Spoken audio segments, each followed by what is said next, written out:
보면 하나님의 뜻이 모호할 때가 참 많이 있어요.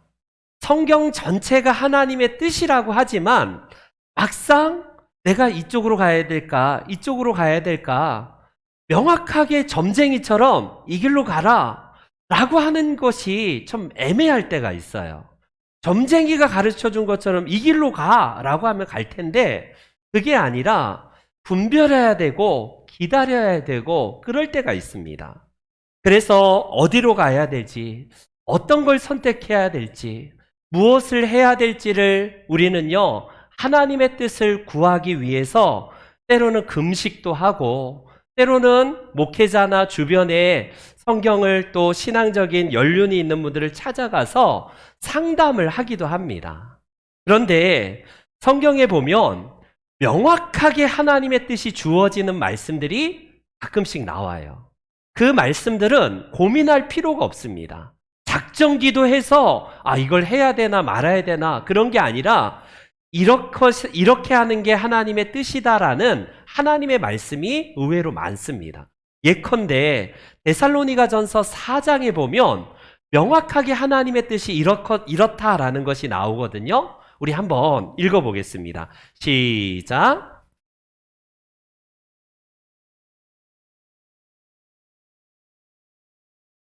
네, 하나님의 뜻이 명확하게 주어졌죠? 이렇게 하는 것이 내 뜻이다라고 하나님은 하나님의 말씀 가운데 주어져요. 베드로서에서도 같은 의미에서 이런 말씀을 주십니다. 선을 행하면서 고난받는 것이 하나님의 뜻이다. 그냥 단순한 선이 아니라 그 선을 행하면서도 고난이 있을 때에 그것은 하나님의 뜻이다라는 거예요. 우리는 보편적으로 하나님의 뜻하면 내게 다 좋고 등 따뜻하고 배부른 이 상황을 허락해 주시는 하나님이라고 알고 있지만 하나님의 뜻이 우리들에게 주어질 때는 때로는 가시밭길로 가라고 할 때가 있어요. 우리는 꽃길을 구했지만 하나님의 뜻은 가시밭길이야. 그런데 그것이 선을 행하면서도 너가 하나님의 길을 걷는다면 그건 내 뜻이야. 그거는 고민할 필요 없이요. 비록 힘들지만 가시밭길로 가는 거예요. 그런 의미에서 오늘 말씀도 명확하게 하나님의 뜻이 데살로니가 전서를 통해서 주어지는데 우리가 18절 말씀만 읽었지만 16절부터 다시 한번 읽어볼게요. 다 같이 시작. 범사에 감사하라. 이것이 그리스도 예수 안에서 너희를 향하신 하나님의 뜻이니라. 아멘. 명확하게 주어졌죠? 우리가 우울해하고 뭔가 센티미터란 그런 자세를 취하는 게 아니라 항상 기뻐하는 거래요. 그게 하나님의 뜻이랍니다. 그리고 쉬지 말고 기도하는 것, 이것 또한 하나님의 뜻이래요. 1년에 한두 번 기도하는 게 하나님의 뜻이 아니라 항상 기도하는 것, 그게 하나님의 뜻이라고 명확하게 나와 있습니다. 세 번째로 오늘 본문의 말씀인데 항상 기뻐하는 것과 더불어서 쉬지 말고 기도하는 것과 더불어서 범사에 감사하라. 이것이 너희를 향하신 하나님의 뜻이다 라고 말씀을 하고 계십니다.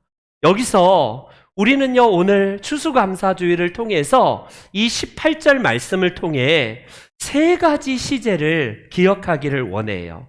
우리 본문은 우리들에게 단순하게 그냥 우리가 범사에 감사하라라고 이렇게 나오는데 영어 성경을 보면 in이라는 전치사가 두 개가 등장을 합니다. 하나는 in all circumstances, 모든 경우에 어떤 상황에서도 감사를 하라라는 의미가 담겨져 있고 그것은 그리스도 예수 안에서 하나님의 뜻이다라는 것이에요.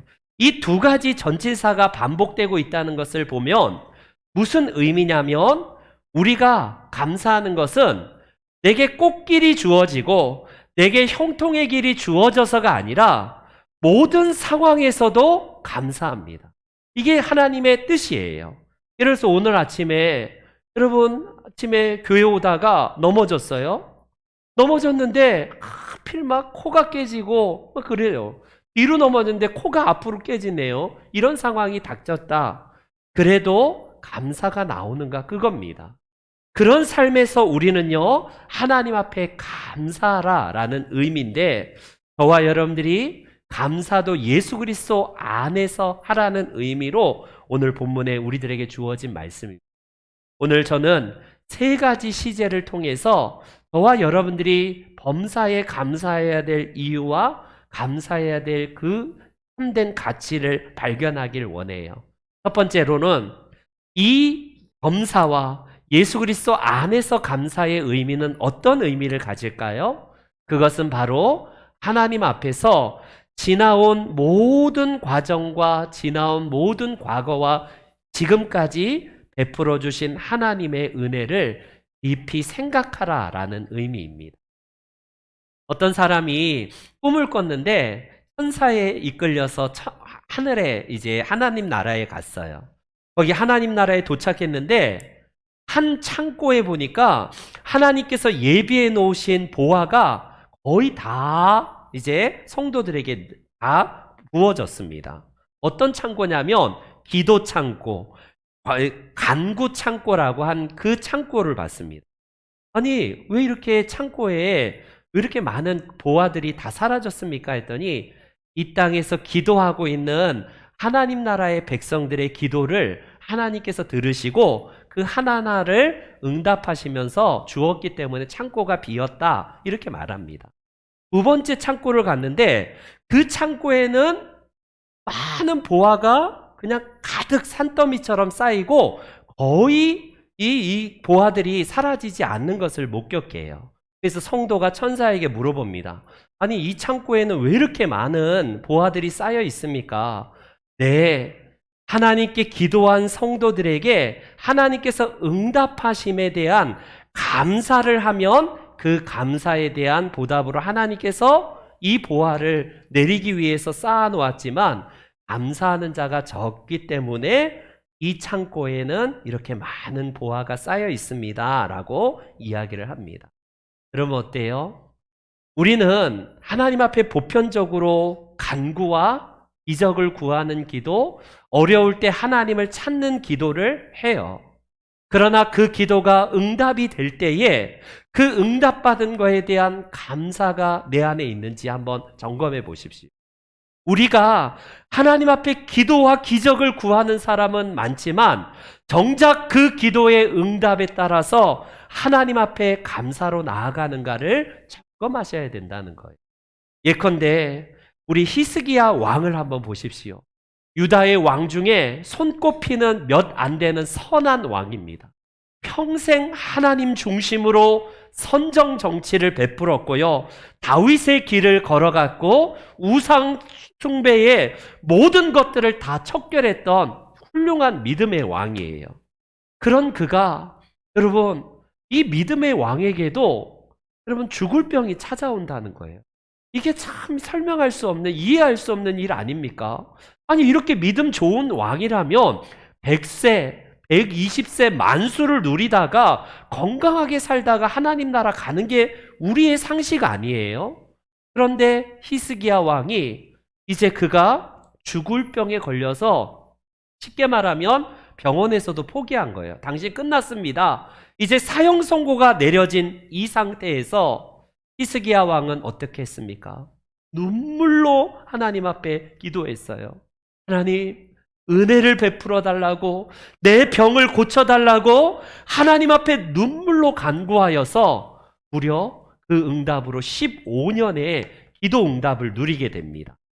그런데 여기까지는 아름다운 스토리가 전개가 되는데 기도 응답을 받고 건강을 되찾은 히스기야의 반응을 보십시오.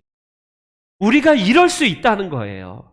수없이 많은 하나님 앞에 정말 간구하면서 기도의 응답을 받은 이후에 우리의 반응이 어떤가? 히스기야는 역대하 32장에 의하면 이런 반응을 보입니다. 한번 읽어볼게요. 시작.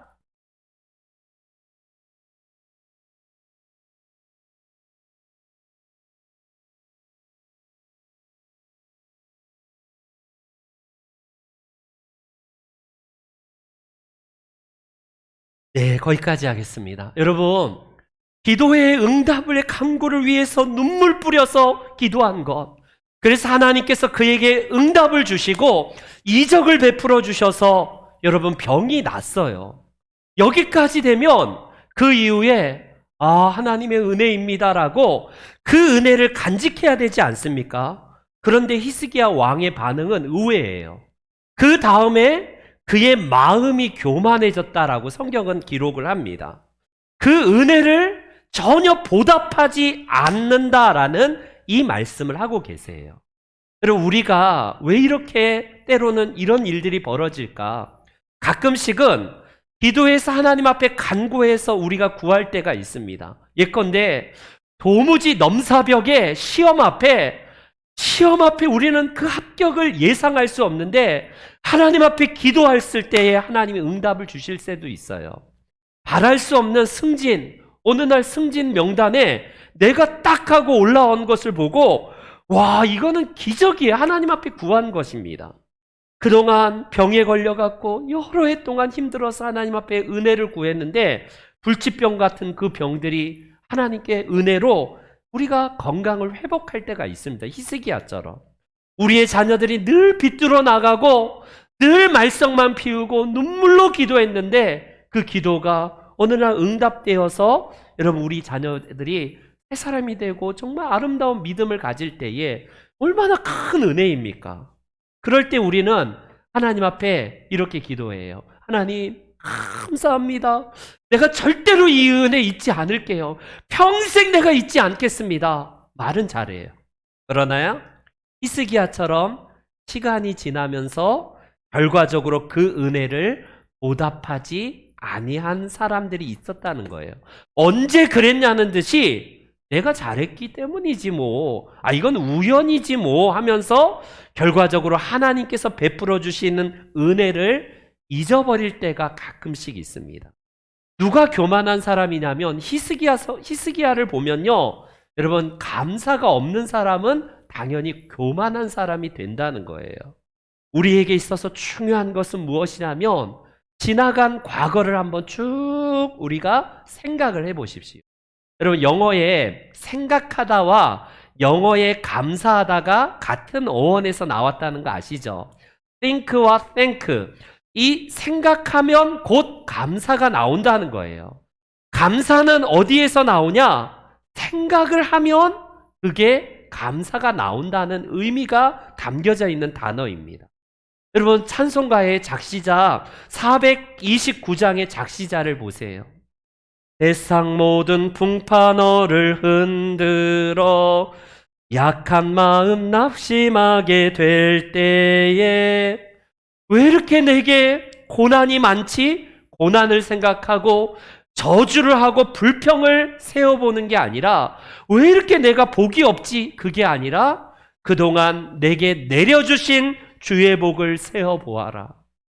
내가 지금 고난받고 있지만 하나님께서 내려주신 그 복을 한번 카운트해보라는 거예요. 생각해보라는 거예요. 그래서 세상 권세 앞길을 막고 우리가 사방으로 둘러싼 이 엄청난 사망의 음침한 골짜기를 다닐지라도 그 속에서 생각하고 헤아려보고 카운트해보면 내게 주신 복이 얼마나 많은지, 내가 얼마나 받은 복을 많이 갖고 있는지를 우리가 알고 있다는 거예요. 이게 찬송가 작시자의 고백입니다. 여러분, 왜 우리에게 감사가 메말랐을까요? 받은 은혜를 헤아려보고 생각하지 않기 때문에 그래요. 그렇기 때문에 우리가 오늘 이 아침에 여러분 한번 상상해 보십시오. 생각해 보십시오. 카운트 한번 해보세요. 이것도 감사, 저것도 감사, 이것도 감사, 저것도 감사. 감사가 아닌 게 없을 겁니다. 올해 2023년도 여러 정말 어려운 시간들을 걸어왔지만 그 어려운 시간 속에서도 헤아려 보세요. 감사가 한두 개 정도가 아니라 수십 가지, 수백 가지 감사가 아닌 게 없습니다. 히스기야와는 다르게 여러분 다윗은 어떤 고백을 합니까? 그도 똑같이 히스기야처럼 어려움을 당해요. 그는 여전히 기도 응답을 받지 못한 상태입니다. 왜? 사울 왕에 쫓기고요. 죽음이 경각간에 달렸던 이때에 다윗의 고백을 한번 들어보십시오. 그가 이렇게 고백합니다. 하나님 앞에 다 같이 한번 고백해 보겠습니다. 시작.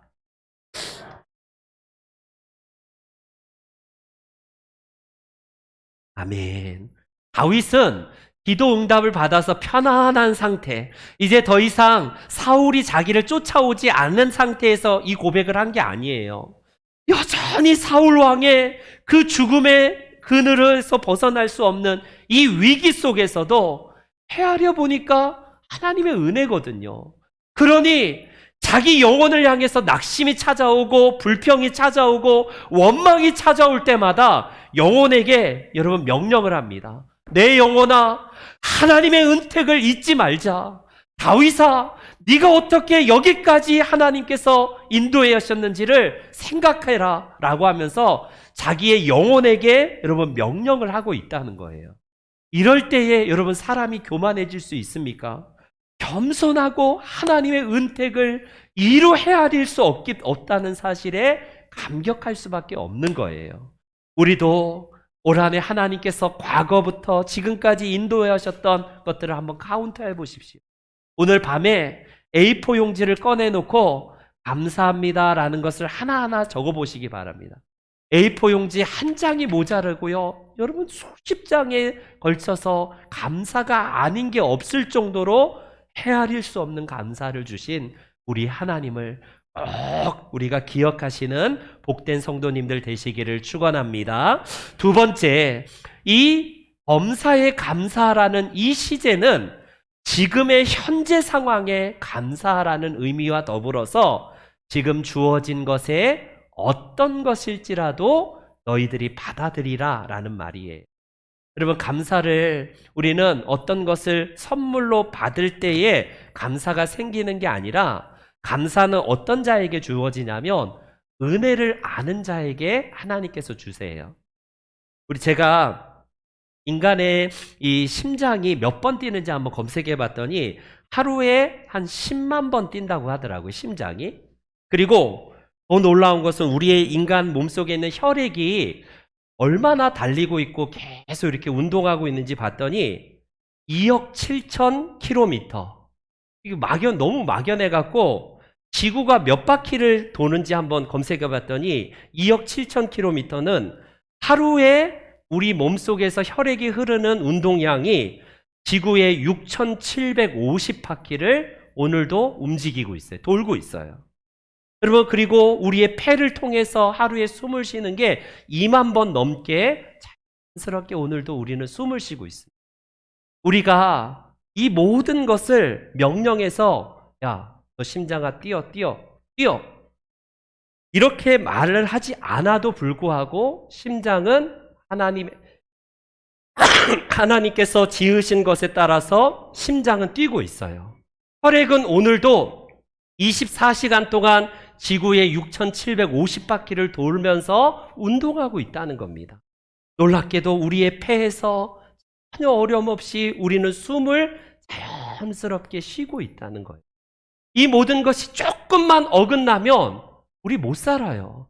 그럼에도 불구하고 우리가 명령하지 않아도 너무나 자연스럽게 호흡할 수 있고 걸을 수 있고 피가 원활하게 돌아서 우리가 오늘도 이렇게 예배를 드릴 수 있는 것 아니겠습니까?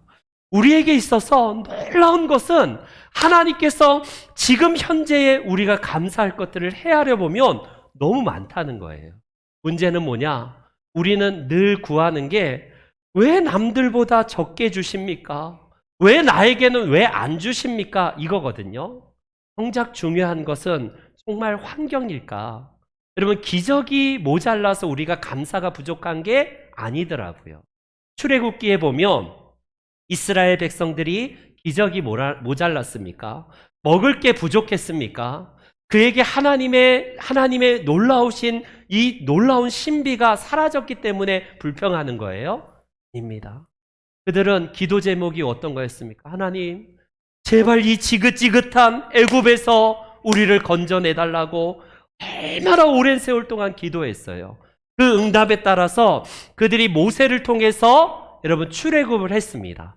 할렐루야 하면서 얼마나 기뻤겠습니까? 그들이 하나님 앞에 감사를 잠시 조금만 지나가니까 이제 뒤에서 애국 군대가 쳐들어오고 앞에는 홍해가 이제 떡하니 버티고 있네요. 그때 어떻게 합니까? 그들은 죽겠다라고 아우성 치면서 왜 여기서 우리를 죽게 끌고 왔냐라고 모세와 하나님을 원망합니다. 우여곡절 끝에 여러분 홍해를 건넜어요. 그때도 할렐루야, 감사는 잠시, 또다시 불평이 또 시작합니다. 여러분 계속된 하나님의 기적이 없어서가 아니라 기적을 보여주면서도 그들은요 원망하고 불평해요. 매일마다 내리는 만나가 처음에는 얼마나 놀라운 기적인지 할렐루야 감사합니다. 이게 도대체 뭐지 하고 놀라웠던 음식이 또 지겨운 만나네. 먹을 거 없네. 왜 고기 안 줘? 왜 먹을 거 없어? 왜 마실 거 없어? 늘 불평합니다. 기적이 부족한 게 아니에요. 우리의 삶 가운데에서 여러분 감사의 눈이 사라지면 불평만 우리의 눈에 들어온다는 겁니다. 유명한 집신장수와 우산장수 둔 아들을 둔 어머니 이야기를 잘 아시잖아요. 우리나라 동화 같은 이야기. 우리 큰아들이 집신장수인데 맑은 날에 집신장수가 잘 팔린다라고 생각하면 감사할 텐데 뭐라고 생각하냐면 아이고 우리 우산장수 아들 굶어 죽으면 어떡하지 늘 걱정해요. 비 오는 날이면 집신장수하는 아들을 또 걱정하네요. 아유 집신 안 팔려갖고 우리 아들 밥이나 먹고 살라 이렇게 하면서요 늘 걱정하고 근심해요. 근데 옆집 사람이 아주머니 그 반대로 생각하면 되지 않습니까? 비 오는 날에는 우산이 잘 팔리기 때문에 우산 장수하는 우리 아들이 잘 팔린다라고 감사하다고 생각하시고 집신 맑은 날에는 집신이 잘 팔리니까 집신 장수 아들이 잘 먹고 잘 산다라고 생각하면 감사하게 되지 않겠습니까? 이렇게 얘기하니까 생각해 보니까 그렇거든요. 여러분 맞습니다. 우리는 모든 것들을 하나님의 관점으로 본다면 현재 주어진 어떤 것일지라도 감사가 나올 수밖에 없어요. 우리 유대인의 가장 지혜로운 지혜서인 탈무드에 이런 이야기가 있습니다. 우리 다 같이 한번 볼게요. 탈무드에서는 이 세상에서 가장 강한 사람은 나 자신을 이기는 사람이고 가장 큰 부자는 지금 가지고 있는 것에 자족하고 만족하는 사람이래요. 가장 이 세상에서 지혜로운 사람은 어떠한 환경과 누구에게서도 배울 수 있는 사람이고 가장 마지막 행복한 사람은 현재 감사할 줄 아는 사람이 행복하다라고 탈무드는 이야기를 합니다. 여러분 그래요. 우리의 삶에 기적이 모자라서 감사가 부족한 게 아닙니다.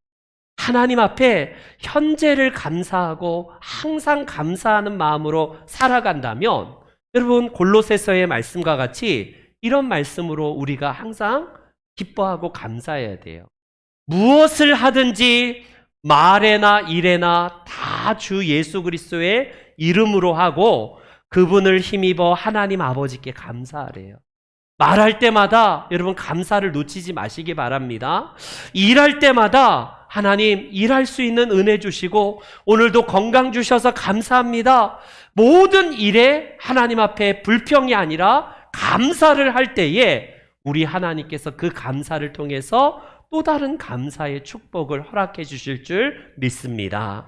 여러분 세 번째 범사에 감사하고 주 예수 그리스도 안에서 감사라는 의미는 우리의 이제 앞으로 열어가실 하나님의 섭리를 믿고 맡기는 것을 의미해요.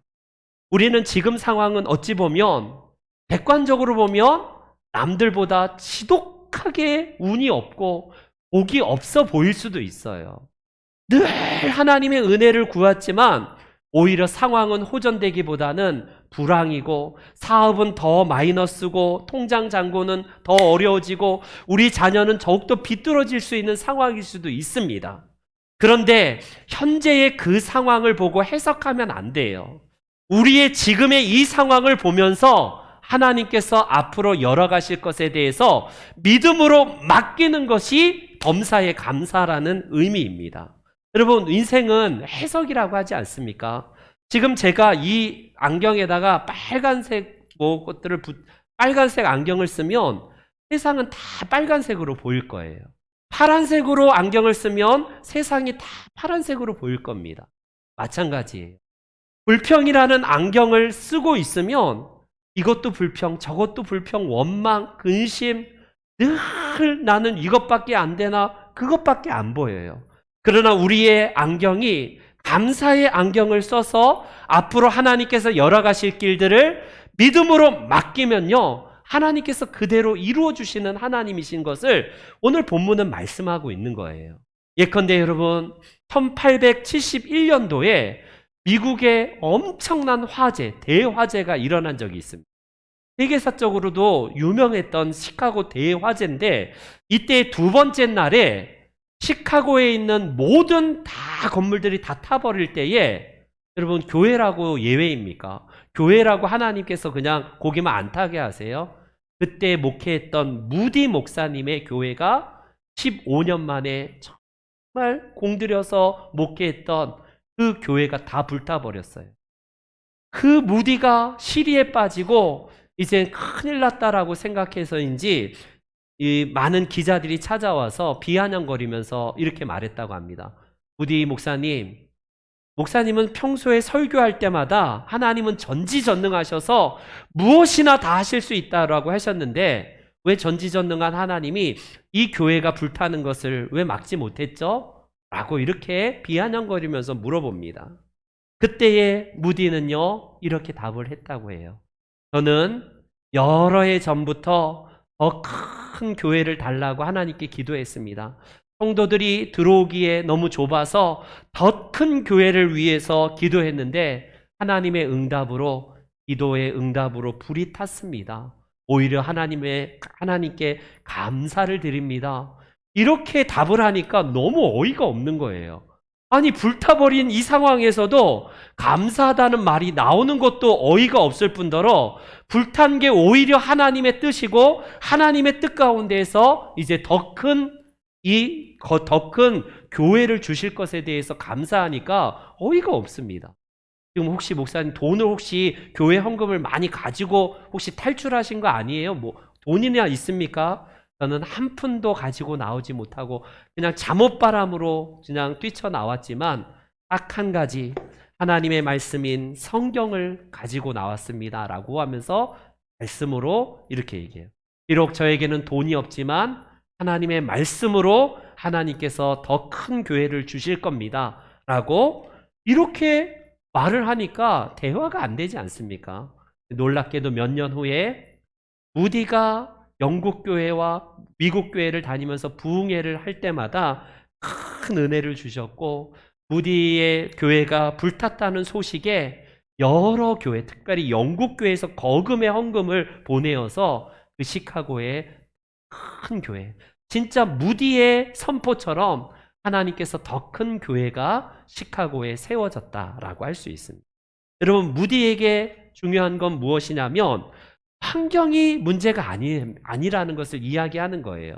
우리는 환경 때문이 아니라 믿음이 있는 사람은 어떤 환경에서도 좌절하지 아니하고 하나님께 맡기면서 그 믿음을 따라서 감사의 은혜를 받는구나라는 사실을 볼 수 있습니다. 여러분, 조건을 나빠서 우리가 불평하는 게 아니에요. 왜 불평할까? 그들의 입술에서 왜 불평이 많을까 보면요, 그들의 마음에서 믿음이 떨어졌기 때문에 그래요. 믿음이 떨어진 사람의 여러 특징들이 있는데 그 중에 하나가 늘 불평이에요. 늘 불평입니다. 교회 오면 불평의 안경을 쓰고 보라보니까 이것도 불평, 저것도 원망, 오늘도 어떠느니 저렇더느니 늘 불평한 것만 찾아오는 거예요. 그러나 감사의 안경을 쓰고 세상을 바라보면 하나님이 이루어 가실 것에 대한 것들이 보이기 때문에 그 섭리를 맡기는 것이기 때문에 절대 불평이 없죠. 감사를 하기에도 부족한 세상이기 때문에 감사하는 겁니다. 여러분, 어떠한 상황 속에서도 소망을 잃지 않았던 우리의 믿음의 선배가 있는데 바로 다니엘이에요. 다니엘을 보면 참 입지전적인 인물인데 그가 소년 시절에 이제 3명의 총리 중에 하나로 이제 발탁이 되어서 그는요, 이제 다니엘은 가장 지혜롭고 성실하게 일을 감당합니다. 근데 그 나라에 있는 출신 2명의 총리가 다니엘을요 시기하여서 꼬투리를 잡아서 저 내쳐버려야겠다. 정적 2명이 다니엘을 늘 시기하기 때문에 어떻게든지 꼬투리 잡는데 문제는 허물이 하나도 없네요. 뭐 하나 받아먹는 것도 없고 뭐 하나 다니엘에게 걸 수 있는 고속거리가 아무것도 없자 그들이 걸 수 있는 딱 한 가지, 다니엘이 가지고 있는 신앙, 그것을 걸 수밖에 없다. 그래서 왕에게, 다리오 왕에게 건의하기를, 왕이시여 이제 왕권을 강화하기 위해서 왕과 우리나라의 신 외에 다른 신에게 절하는 자들은 다 이제 사자밥에 집어 던집시다. 이것을 계략을 꾸밉니다. 그래서 왕에게 건의했더니 다리오 왕이 너무 좋은 거예요. 왕권을 강화하고 이제는 탄탄하게 하기 위한 기회다 싶어서 어명을 내려서 모든 각도와 시도에다가 이 명령을 내립니다. 그런데 다니엘은 그 이야기와 그것을 듣자마자 어떻게 했습니까? 하나님, 나 30일만, 나 그냥 30일 동안에만 조금만 양보해 주세요, 하나님. 나 30일 이후에 하겠습니다. 이렇게 얘기했습니까? 다니엘은 6장 10절에 이렇게 말을 합니다. 6장 10절 우리 한번 다 같이 읽어볼게요. 시작.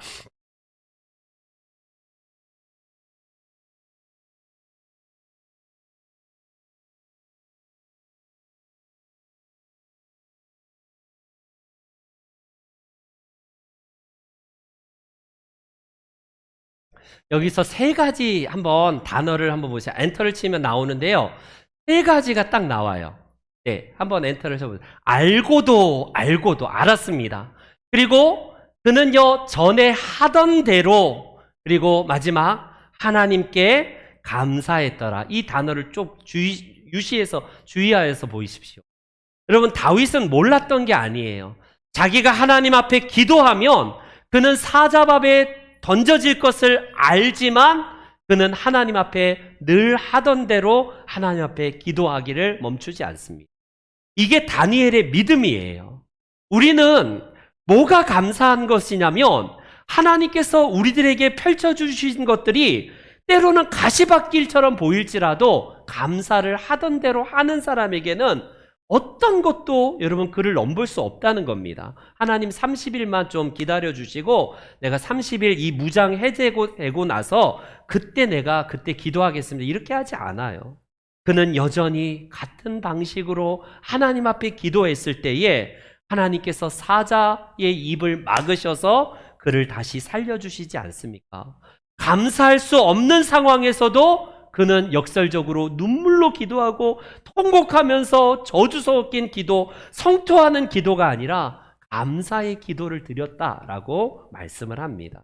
이처럼 우리는 서양 속담처럼요, 행복의 문을 여는 것은요, 감사의 문을 여는 것은 바로 행복과 직결되는 거예요.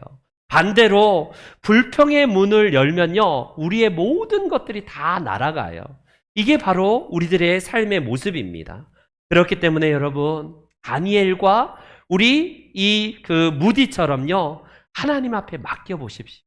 여러분들의 인생, 내가 지금까지 살아온 방식이 아니라 하나님께서 말씀하신 방식대로 믿고 맡길 때에 하나님께서 열어가실 길들을 하나님께서 열어주신다는 거예요.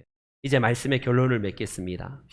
미국의 캔자스 지방에 아주 자그마한 교회에서 목회하는 우리 윌 보웬 목사님이라는 분이 개척해서 교회를 하는데, 그분이 지은 책 중에 불평 없이 살아보기란 책은, 저 책은 처음부터 나온 게 아니라 목사인 자신이 성도들에게 감사하십시오, 여러분 감사하십시오라고 설교를 하는데 돌아서서 집에 가면 다 불평하는 거예요. 차가 왜 이렇게 고물딱지니, 왜 이렇게 오늘 반찬이 맛이 없는, 늘 불평했습니다. 목사 자신은 설교를 하면서 감사하라고 하지만 자기 자신을 보니까 늘 불평하는 게 오늘날 습관인 것을 발견합니다. 그래서 그가 내가 하루에 얼마나 불평하는지 한번 고무줄로요, 이 밴드를 한번 묶어봤더니, 불평할 때마다 묶어봤더니 너무나 불평이 많다는 것을 발견합니다. 그때부터 이분이 여러분 캠페인을 벌이는데, 불평 없이 불평 제로 프로젝트 캠페인을 벌여서 성도들과 함께 우리가 함께 불평할 때마다 감사로 바꾸는 훈련을 합시다 해서 불평할 때마다 우리의 밴드, 이것을 손목 밴드를 차서 우리가 하나님 앞에 감사한 게 뭔지를 한번 계속해서 여기다 차봅시다 라고 해서 그렇게 감사로 옮기는 것을 훈련을 했다고 해요. 억지로. 불평은 훈련하지 않아도 저절로 나오는데 감사는 훈련을 해야 되는데 21일 동안 성공을 하면 교회에서 막 선물도 주고, 저분이 불평 제로 프로젝트를 교인들과 함께 시작을 해서 지금은 미국 전체로 다 번지고 한국까지 와서요. 한국에도 감사 밴드가 팔고 있어요. 여러분, 저게 얼마나 놀라운 효과를 발휘했는지 목회자 자신도 삶이 바뀌었을 뿐만 아니라 교인들의 삶이 바뀌는 것을 경험했다고 해요. 21일 동안 불평을 하려고 할 때마다 억지로 훈련해서 내 몸을 쳐서 막 입에서 불평이 나오면 내 입을 치고 가슴을 치면서 막 내 마음에서 불평이 나올 때마다 자기 자신을 쳐서 복종하는 훈련을 통해서 불평이 사라지니까 놀랍게 감사가 또 다른 감사를 갖고 엄청난 영성이 회복이 되고 삶이 바뀌는 것을 경험한 그 경험담이 불평 없이 살아보기라는 책으로 우리나라에도 소개가 되고 있습니다. 여러분, 그거예요. 감사는 오늘 내가 말씀 들었으니까 감사해야지, 실제로 감사 안 됩니다. 여러분, 저 목사님의 방법처럼 감사가 훈련을 해야 돼요. 훈련을 해야 돼요. 내 몸을 쳐서 복종해야 됩니다. 습관적으로 불평은 우리가 무의식 중에 늘 그냥 나오는데 그때마다 몸을 쳐서 복종하십시오. 내일부터, 아니 오늘부터 여러분 습관적으로 나오는 우리의 불평이 있을 때마다 내 몸을 쳐서 감사를 훈련하세요. 그럴 때에 여러분들의 삶이 바뀌는, 교회 안에 장점과 단점이 있어요. 그럴 때마다 단점 보고 다른 사람 흉을 보고 험을 보는 것이 습관적으로 나오려고 할 때마다 눈을 치고요, 마음을 치고 우리의 언어를 바꾸세요. 그러다 보면 하루, 이틀, 사흘, 한 달, 여러분 100일 계속해서 우리의 삶을 바꾸면요, 세상이 바뀌고 삶이 바뀌는 것을 직접 경험할 수 있다는 거예요. 이게 단순한 어떤 개인의 경험담이 아니라 우리의 모두의 경험담이기를 소망합니다. 바라기는 우리 모든 성도 여러분, 잠들기 전에 오늘 하루 하나님 감사합니다. 내 삶을 인도해 주신 하나님 앞에 감사합니다. 여러분 소리쳐서라도, 여러분 억지로라도 아침에 일어나서 아우 지겨운 하루 또 막 이렇게 하지 마시고 억지로라도 내 영혼을 향해서 여러분 오늘 하루도 시작하게 하신 하나님 감사합니다라고 일부러 소리치면서 우리 몸을 훈련하고 언어를 훈련하고 우리의 마음과 눈을 훈련하는 그런 것이 필요해요. 우리 시편 기자의 마지막 이 고백을 듣고 우리 끝내겠습니다. 시편 50편 다 같이 시작. 감사로 제사를 드리는 자가 나를 영화롭게 하나니. 거기까지요. 여러분, 하나님이 너무나 영광 받으시길 원하시는 사람은 감사하는 사람이래요. 내가 하나님께 감사합니다라고 하는 순간 하나님은 입을 다물지 못하고 너무 감격스러워 한다는 거예요. 하나님께 영광을 어떻게 돌리지? 모르잖아요. 그런데 너무 명확하게 나와 있어요. 하나님께 감사하면 하나님께서 영광을 받으신대요. 너무 쉽지 않습니까? 돈도 안 들어요. 이것을 우리가 실천을 하여서 하나님께서 단순하게 이 추수감사 주일 예배를 드리는 자가 영화롭게 하는 자가 아니라 매일의 삶 가운데에서 우리의 모든 곳에서 하나님을 영화롭게 하는 삶의 예배자들이 되시기를 주님의 이름으로 축원합니다. 아멘. 다 같이